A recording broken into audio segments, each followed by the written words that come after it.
আজকের এই দিনটা আমার অবাক হওয়ার জন্য যথেষ্ট ছিল। আসলে অনেক ছোটবেলা থেকে আমার বার্থডে নিয়ে তেমন কোনো এক্সপেকটেশন থাকতো না, কিন্তু এই গত 2-3 বছর যাবৎ আমার ওয়াইফ আমাকে প্রতি বার্থডেতে আমাকে স্পেশাল ফিল করানোর জন্য ছোটখাটো কিছু করে, কোনো গিফট বা কোনো সারপ্রাইজ প্ল্যান করে। তো এইবার আমার ওয়াইফের সাথে আবার যুক্ত হয়েছে আমার 2টা বোন, আর ওরা 3জনে মিলা আমার জন্য একটা সারপ্রাইজ প্ল্যান করছে। যদিও আমি এটা আগে থেকে জেনে গেছিলাম, কিন্তু সেটা ওরা জানতো না। তো যাই হোক, হঠাৎ করে তারা কেকটা গিফট টিফট নিয়ে জিমে চলে আসলো।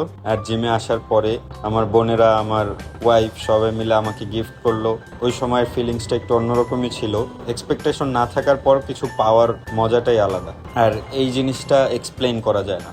যাই হোক, আমার বোনেরা আমাকে একটা গেঞ্জি দিছে, আপনারা দেখতে পাচ্ছেন গেঞ্জিটাতে আমাকে কেমন লাগতেছে আপনারা জানাবেন। আর আমার ওয়াইফ আমাকে স্পেশালি একটা ঘড়ি দিয়েছে, ঘড়িটা আমার কাছে অনেক পছন্দ হয়েছে।